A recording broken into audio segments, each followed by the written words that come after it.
Hey guys, I'm Kelly, the nurse who questions. So you know what I find absolutely wild? Most of us are trained to believe that serotonin is a brain chemical. I mean, I was taught that in nursing school. I was taught depression equals low serotonin in the brain. Except that's not actually true. Do you know how much serotonin is actually produced in your gut? 90% of your body's serotonin is produced in your gut.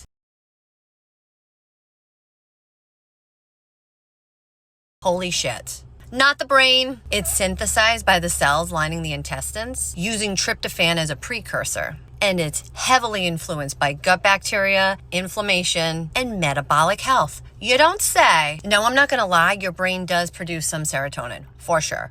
Just not a lot. Your gut is the factory.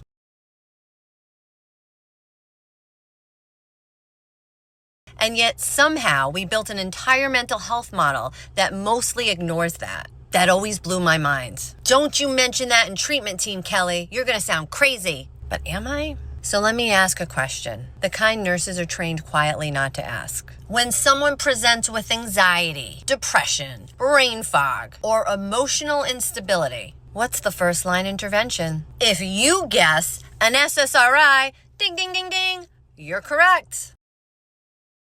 A medication designed to block serotonin reuptake in the brain, essentially telling neurons, hold on to what you got. But here's the really uncomfortable part. If the gut is inflamed, if the microbiome is disrupted, if nutrient absorption is impaired, if tryptophan metabolism is being diverted into inflammatory pathways, then what serotonin are we actually asking the brain to recycle? That's not treatment, that's damage control. It's like trying to conserve water in the house when the main pipe is leaking in the basement. I want to say this. I am not anti-medication. SSRIs can absolutely reduce symptoms. They can create some breathing room when you need it. They can save lives in an acute crisis. But I want to be honest about what they are. They are not a root cause intervention. They're a pause button, not a repair job. And some can have serious side effects.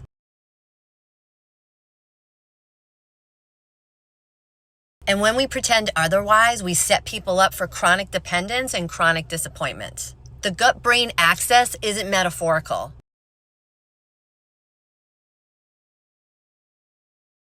It's anatomical, neurological, immunological, and hormonal. The vagus nerve runs information both ways.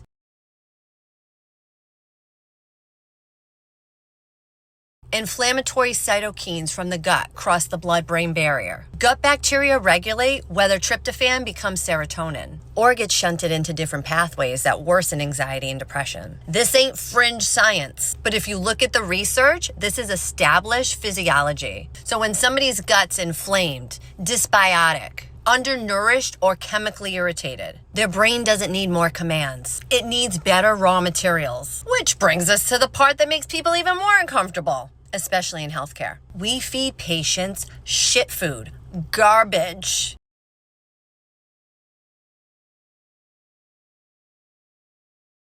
Things I wouldn't give my animals. Processed, ultra-refined, soaked in seed oils, sugar-heavy, nutrient-poor, loaded with chemicals, beige food with a side of antidepressants. And then we act confused when mood doesn't improve, cognition stays foggy, and people don't heal. Isn't that strange how it works? You cannot manufacture neurotransmitters out of corn syrup or canola oil. You can't. Do you know what serotonin synthesis requires? This is how you actually make serotonin. You need adequate tryptophan, and I'm not talking about processed turkey meat, functional digestion and absorption, B vitamins, magnesium, and iron, and a microbiome that isn't under constant assault. We also need light exposure, sleep, regulating our circadian rhythm.